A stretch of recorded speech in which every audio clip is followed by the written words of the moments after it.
Hello students, welcome back to our YouTube channel Ashish Tiwari updates. I am Sudhanshu. I hope आप सभी अच्छे होंगे।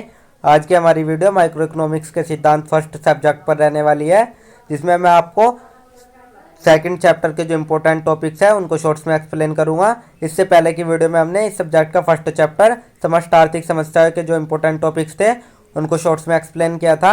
अगर आप हमारे चैनल पर फर्स्ट टाइम विजिट कर रहे हो तो चैनल को जरूर सब्सक्राइब कर लीजिए, जिससे आने वाले और चैप्टर्स की वीडियो की नोटिफिकेशन आपको टाइम पर मिले। तो आज की वीडियो में हम बीए ऑनर्स राजनीति विज्ञान सेमेस्टर सेकंड, जो आपका सामान्य ऐच्छिक विषय है, जेई सब्जेक्ट है, माइक्रो इकोनॉमिक्स के सिद्धांत फर्स्ट, जो कि आपका 4th क्रेडिट का कोर्स है, इसका जो फर्स्ट चैप्टर है वो हमने इससे पहले की वीडियो में कवर कर लिया था। आज की वीडियो में हम इसका सेकंड चैप्टर कवर करेंगे, उसके इंपॉर्टेंट टॉपिक्स को शॉर्ट्स में एक्सप्लेन करेंगे।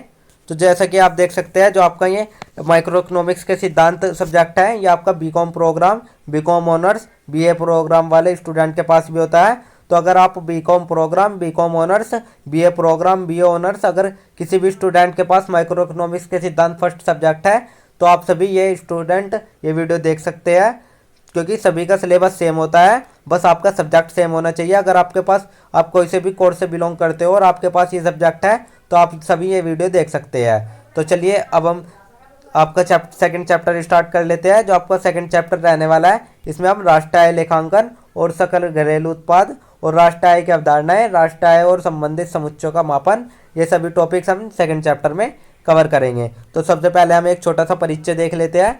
परिचय हम देखते हैं राष्ट्रीय आय लेखांकन और सकल घरेलू उत्पाद तथा राष्ट्रीय आय की अवधारणाएं अध्याय में अर्थव्यवस्था के प्रदर्शन को मापने के लिए उपयोग किए जाने वाले विभिन्न आर्थिक संकेतकों और मापदंडों का अध्ययन किया जाता है। तो ये जो आपका चैप्टर है, इसमें हम जो अर्थव्यवस्था के प्रदर्शन को मापने के लिए जो विभिन्न प्रकार के आर्थिक संकेतक होते हैं और मापदंड होते हैं, उन सभी के बारे में हम इस चैप्टर में अध्ययन करेंगे। इसमें हम मुख्य रूप से आपका जो राष्ट्रीय आय, जीडीपी, एनडीपी, जीएनपी, एनएनपी जैसे जो समुच्चय है और जो उनकी अवधारणाएं है, उनके पर ही प्रकाश डालेंगे। इस अध्याय में यह बताया जाता है कि किसी देश की आर्थिक स्थिति को मापने के लिए राष्ट्रीय आय का मापन कैसे किया जाता है और इसके लिए कौन कौन से तरीके अपनाए जाते हैं, जैसे उत्पादन विधि, आय विधि और व्यय विधि। जो आपका ये चैप्टर है, इसमें देश की आर्थिक स्थिति को मापने के लिए जो विभिन्न राष्ट्रीय आय का मापन है वो कैसे किया जाता है और इसके लिए कौन कौन से तरीके अपनाए जाते हैं, जैसे कि आप देख सकते हैं उत्पादन विधि, आय विधि और व्यय विधि। इसके अलावा आर्थिक विकास और नीति निर्माण के लिए राष्ट्रीय आय के आंकड़ों का उपयोग क्यों महत्वपूर्ण होता है, इसे भी समझाया गया है। इस अध्याय का मुख्य उद्देश्य स्पष्ट करना है कि किस प्रकार सकल घरेलू उत्पाद और राष्ट्रीय आय देश की आर्थिक स्थिति और समृद्धि को दर्शाते हैं और सरकार इन आंकड़ों के आधार पर अपनी नीतियों का निर्धारण कैसे करती है। तो जो आपकी ये नीति है, इसमें आर्थिक विकास और नीति निर्माण के जो राष्ट्रीय आय के आंकड़े हैं उनका उपयोग करना क्यों महत्वपूर्ण होता है, इसको भी बताया गया जाता है। और जो ये अध्याय है, इसका मुख्य उद्देश्य यह है कि आपका जो सकल घरेलू उत्पाद और राष्ट्रीय आय है वो देश की आर्थिक स्थिति और समृद्धि को किस प्रकार दर्शाते हैं और जो सरकार होती है वो किन आंकड़ों के आधार पर अपनी नीतियों का निर्धारण करती है। तो सब ये हमने एक छोटा सा परिचय देख लिया। अब हम देख लेते हैं राष्ट्रीय आय और इसकी अवधारणा। राष्ट्रीय आय और इसकी अवधारणा का अर्थ है किसी देश में एक निश्चित अवधि, आमतौर पर एक वर्ष के दौरान उत्पादित सभी वस्तुओं और सेवाओं का मौद्रिक मूल्य। जो आपका राष्ट्रीय आय है, उसमें हम जो किसी भी देश में एक निश्चित अवधि में जो आपकी उत्पादित वस्तुएं होती है और सेवाएं होती है उनका क्या मौद्रिक मूल्य रहा है, उसको ही हम राष्ट्रीय आय कहते हैं। यह एक देश की आर्थिक स्थिति का महत्वपूर्ण संकेतक होती है। राष्ट्रीय आय से यह ज्ञात होता है कि देश में आर्थिक गतिविधियां कैसी चल रही है और लोगों की औसत आय तथा जीवन स्तर क्या है। राष्ट्रीय आय की प्रमुख अवधारणाएं इस प्रकार है। तो राष्ट्रीय आय ना, आपका जो राष्ट्रीय आय है वो आर्थिक स्थिति का महत्वपूर्ण स्थिति का संकेतक होता है। और जो आपकी राष्ट्रीय आय है उसमें हम देश की आर्थिक गतिविधियां कैसे चल रही है वे देखते हैं, और जो लोगों की औसत आय और जीवन स्तर है वो क्या है, ये सभी हम राष्ट्रीय आय के अंतर्गत पढ़ते हैं।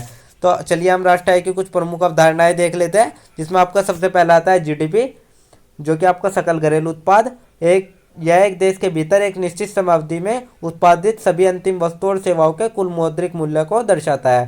जो आपका जीडीपी है, इसमें हम ये देखते हैं कि एक देश में कितनी वस्तुएं और कितने समय में जो उत्पादित सभी अंतिम वस्तुएं उन सभी को सेवाओं के जो कुल मौद्रिक मूल्य होता है उन सभी को जीडीपी दर्शाता है। सेकंड आपका आता है एनडीपी, जो जिसको हम शुद्ध घरेलू उत्पाद भी कहते हैं। सकल घरेलू उत्पाद से पूंजीगत वस्तुओं के मूल्यह्रास को घटाने पर प्राप्त राशि को शुद्ध घरेलू उत्पाद कहते हैं। जो आपका जीडीपी होती है, अगर हम उसमें से हम जो आपके पूंजीगत वस्तुएं का मूल्यह्रास होता है उन सभी को घटा दें तो जो आपका निकल कर आएगा वो एनडीपी आएगा। तो इसका वो आप सूत्र ये भी मान सकते हो, सकल जीडीपी माइनस पूंजीगत वस्तु का मूल्यह्रास। इन सभी को जो घटाकर आपको जो प्राप्त होगा उसको ही हम एनडीपी कहते हैं या शुद्ध घरेलू उत्पाद कहते हैं। थर्ड आप देख सकते हैं जीएनपी, सकल राष्ट्रीय उत्पाद। यह जीडीपी में से विदेशों द्वारा अर्जित आय को घटाकर और देश के नागरिकों द्वारा विदेशों से अर्जित आय को जोड़कर प्राप्त होता है। तो जीएनपी क्या होता है? सकल राष्ट्रीय उत्पाद वो होता है अगर हम जीडीपी में से जो विदेशों द्वारा कमाई गई आय है उसको घटा देंगे और जो देश के नागरिकों द्वारा विदेशों में लाई गई आय है उनको जोड़ देंगे तो हमें जीएनपी प्राप्त हो जाएगा। इसके सूत्र में हम देख सकते हैं जीडीपी माइनस विदेशों द्वारा जो अर्जित आय है उसको माइनस करेंगे और जो विदेशों से नागरिकों द्वारा विदेशों से अर्जित आय है उसको प्लस करेंगे तो हमें सकल राष्ट्रीय उत्पाद जीएनपी प्राप्त होगी। फोर्थ हम देख लेते हैं शुद्ध राष्ट्रीय उत्पाद एनएनपी।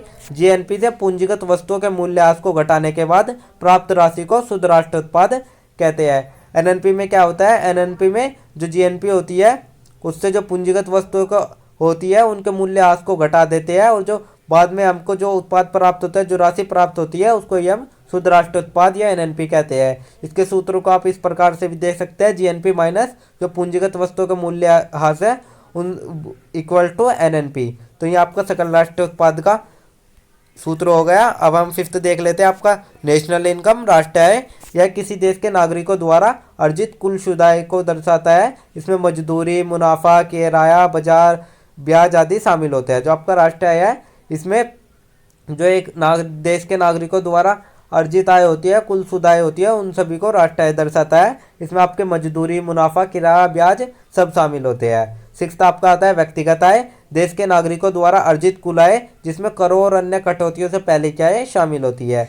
व्यक्तिगत आय वो होती है इसमें देश के द्वारा जो अर्जित कुल आय होती है देश के नागरिकों द्वारा, उनमें जो करों और अन्य कटौतियाँ होते हैं उनसे पहले की आय शामिल होती है। सेवंथ आपका आता है निपटान योग्य व्यक्तिगत आय।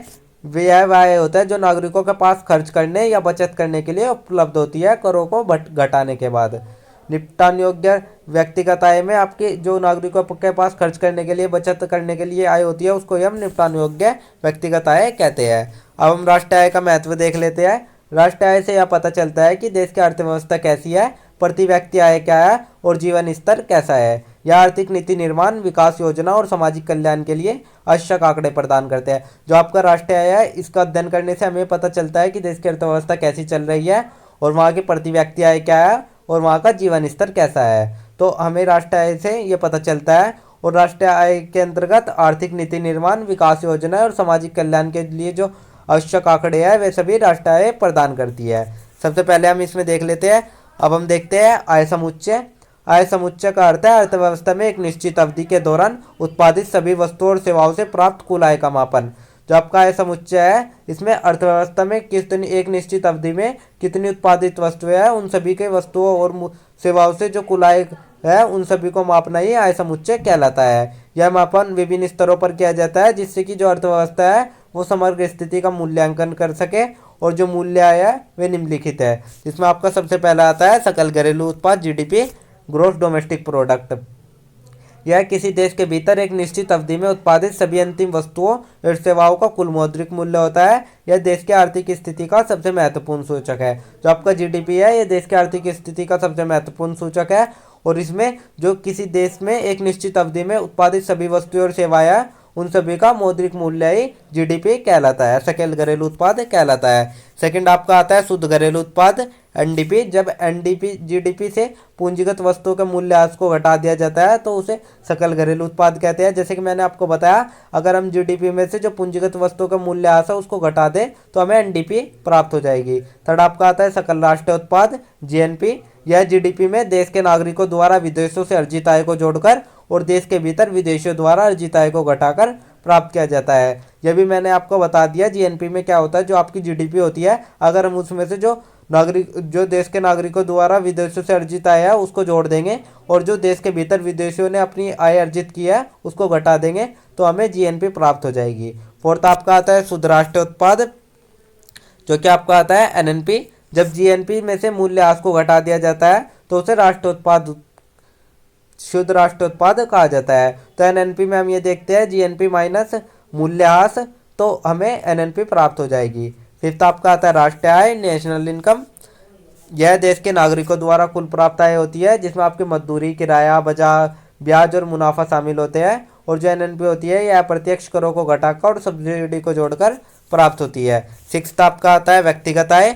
इसमें नागरिकों द्वारा अर्जित कुल आय होती है, जिनमें से आपको मिलने वाली मजदूरी, किराया, ब्याज और लाभांश शामिल होते हैं, लेकिन जो होते हैं इसमें कॉरपोरेट कर और पुनर्निर्देशित लाभ शामिल नहीं होते हैं। सेवेंथ आपका आता है निपटान योग्य व्यक्तिगत आय। यह नागरिकों के पास करों को घटाने के बाद खर्च करने या बचत करने के लिए उपलब्ध होती है। अब हम देख लेते हैं जो आपका आय समुच्चय है उसका क्या महत्व है। तो हम आय समुच्चय का महत्व देख लेते हैं। आय समुच्चय को यह समझने में सहायता मिलती है कि देश की आर्थिक स्थिति क्या है, आर्थिक विकास दर कैसी है और लोगों के जीवन स्तर में क्या परिवर्तन हो रहा है। साथ ही सरकार इन आंकड़ों का उपयोग करके अपनी आर्थिक नीति और योजनाएं तय करती है। तो आय समुच्चय का अध्ययन करने से हमें यह पता चल जाता है कि जो किसी देश की आर्थिक स्थिति है वो कैसी रही है और कैसी चल रही है, उसका आर्थिक विकास दर कैसा रहा है और जो लोगों का जीवन स्तर है उसमें क्या परिवर्तन हो रहे हैं। और आय समुच्चय का उपयोग करके ही जो देश की आर्थिक नीतियाँ होती है सरकार द्वारा बनाई जाती है और योजनाएं बनाई जाती है, उन सभी का उपयोग करके ही सरकार अपनी नीतियाँ और योजनाएं तैयार करती है। अब हम देख लेते हैं राष्ट्रीय आय का अनुमान लगाने की क्या क्या विधियाँ है। राष्ट्रीय आय का अनुमान लगाने की विधिया का अर्थ है किसी देश की एक निश्चित अवधि के दौरान उत्पादित सभी वस्तुओं और सेवाओं से प्राप्त आय का मापन करने के लिए अपनाए जाने वाली विभिन्न विधियाँ। जो आपका राष्ट्रीय आय का अनुमान लगाने की विधियाँ है, इसमें हम किसी देश की एक निश्चित अवधि के दौरान जो उत्पादित सभी वस्तुएं और सेवाएं हैं उनसे कितनी आय प्राप्त हुई है उन सभी का मापन करते हैं। राष्ट्रीय आय का सही आकलन करने के लिए मुख्य रूप से 3 विधियों का उपयोग किया जाता है। तो चलिए हम वे 3 विधि देख लेते हैं। इसमें आपके सबसे पहले आती है उत्पाद विधि या मूल्य संवर्धन विधि। इस विधि में देश के भीतर एक वर्ष के दौरान उत्पादित सभी अंतिम वस्तुओं और सेवाओं के कुल मुद्रिक मूल्यों का आकलन किया जाता है। आपको उत्पाद विधि में जो एक देश में एक समय के अंतर्गत, एक साल के अंतर्गत जो भी अंतिम वस्तुएं और सेवाएं होते हैं उनका जो कुल मौद्रिक मूल्य होता है उसका हम आकलन करते हैं। इसमें मध्यवर्ती वस्तुएं को शामिल नहीं किया जाता ताकि दोहरी गणना से बचा जा सके। जो आपकी मध्यवर्ती वस्तुएं होते हैं उसको उत्पाद विधि में शामिल नहीं किया जाता है, क्योंकि इससे हम दोहरी गणना से बच सकते हैं। थर्ड आपका प्रत्येक क्षेत्र जैसे कि कृषि, उद्योग, सेवा क्षेत्र, जो भी आपके उत्पादन मूल्य का योग है उनको हम सकेलू घरेलू उत्पाद द्वारा ज्ञात कर सकते हैं। तो ये आपकी हमने पहली विधि देख ली। अब हम आपकी दूसरी विधि देख लेते हैं, जिसमें आपका आता है आय विधि, इनकम मेथड। इस विधि में देश के सभी उत्पादन इकाइयों द्वारा उत्पादन प्रक्रिया के दौरान अर्जित आय का आकलन किया जाता है। आय विधि में आपके जो भी उत्पादन इकाइयाँ होती है उनके द्वारा जो उत्पादन प्रक्रिया के दौरान अर्जित आय है उन सभी का आकलन आय विधि में किया जाता है। इसमें आपका मजदूरी, किराया, ब्याज, लाभ और स्वरोजगार जैसी आय जो आपके कारक आय होती है उन सभी को जोड़ा जाता है। और जो आपकी आय विधि है यह आय के वितरण पर आधारित होती है। थर्ड आपकी आती है व्यय विधि। इसमें देश के भीतर एक निश्चित अवधि के दौरान जो भी अंतिम वस्तुएं होती है और उन पर सेवा होती है, जो भी उन पर कुल व्यय है उसका आकलन किया जाता है व्यय विधि के अंतर्गत। इसमें आपका उपभोक्ता व्यय, निवेश व्यय, सरकारी व्यय, शुद्ध निर्यात, इन सभी को जोड़ा जाता है। फोर्थ आपका आता है राष्ट्रीय आय का सही अनुमान लगाने के लिए। जो आपकी ये 3 विधियाँ है इनमें से जो भी प्राप्त परिणाम है उनका औसत निकालकर राष्ट्रीय आय का अनुमान लगाया जाता है। यह अनुमान देश के आर्थिक नीति निर्माण, विकास दर मापन और सामाजिक कल्याण योजनाओं के लिए उपयोगी होता है। तो ये हमने आपकी तीनों प्रकार की विधि देख ली। अब हम एक छोटा सा निष्कर्ष देख लेते हैं, सारांश देख लेते हैं, जो कि आपके आंसर राइटिंग में बहुत अधिक उपयोगी साबित होगा। तो सारांश हम देखते हैं। इस अध्याय में हमने जो राष्ट्रीय आय है और उससे जो संबंधित अवधारणा है उनको सभी का अध्ययन किया। और जो राष्ट्रीय आय है वो एक देश की आर्थिक स्थिति को मापने का प्रमुख साधन है, जो कि एक निश्चित समय अवधि के दौरान उत्पादित सभी अंतिम वस्तुओं और सेवाओं के मौद्रिक मूल्यों को दर्शाता है। और जो आपका आय समुच्चय है जैसे कि GDP, NDP, GNP, NNP, NI, जो ये है ये देशों की आर्थिक स्थिति का मूल्यांकन करती है। और जो आपके राष्ट्रीय आय का सही आकलन है वो सरकार को आर्थिक नीतियाँ, विकास योजना और सामाजिक कल्याण कार्यक्रमों के निर्माण में सहायता प्रदान करती है। और इसके माध्यम से हम ये समझ सकते हैं जो देश की अर्थव्यवस्था है वो किस दिशा में आगे बढ़ रही है और जो नागरिकों के जीवन स्तर है उनमें क्या बदलाव रहे हैं। तो ये हमने एक छोटा सा निष्कर्ष देख लिया। यहीं पर मैं आप सभी स्टूडेंट से एक क्वेश्चन पूछता हूँ, तो आप सभी स्टूडेंट उस क्वेश्चन का आंसर अपना कमेंट बॉक्स में ज़रूर बताइए। तो आज का हमारा क्वेश्चन ये रहने वाला है, जो आपका राष्ट्रीय आय के निर्धारण करने की विधियाँ है उन सभी विधियों को आप कमेंट बॉक्स में शॉर्ट्स में ज़रूर बताइएगा। आप सभी स्टूडेंट कमेंट बॉक्स में शॉर्ट्स में अपना आंसर ज़रूर दें। तो ये था आपका सेकंड चैप्टर, जिसमें हमने कुछ राष्ट्र आय लेखांकन, सकेलू घरेलू उत्पाद, राष्ट्र आय की अवधारणाएं और जो आपका राष्ट्र आय है और उनसे संबंधित समुच्चय, उन सभी का मापन के जो इंपॉर्टेंट टॉपिक्स थे उनको मैंने आपको एक्सप्लेन कर दिया है। आई होप आप सभी के समझ आ गया होगा। अब जो आपकी नेक्स्ट वीडियो रहने वाली है वो आपके थर्ड चैप्टर की रहने वाली है। और अगर आपको ये नोट्स चाहिए तो आप हमारा टेलीग्राम चैनल ज्वाइन कर लीजिए, वहाँ आपको ये नोट्स मिल जाएंगे। अगर किसी भी स्टूडेंट को कोई डाउट या क्वेरी है तो आप हमारे कमेंट सेक्शन में या हमारे इंस्टा पेज को फॉलो करके पूछ सकते हो। एंड डेली अपडेट्स के लिए आप सभी हमारा व्हाट्सअप चैनल ज्वाइन कर लीजिए। Thank you, have a good day.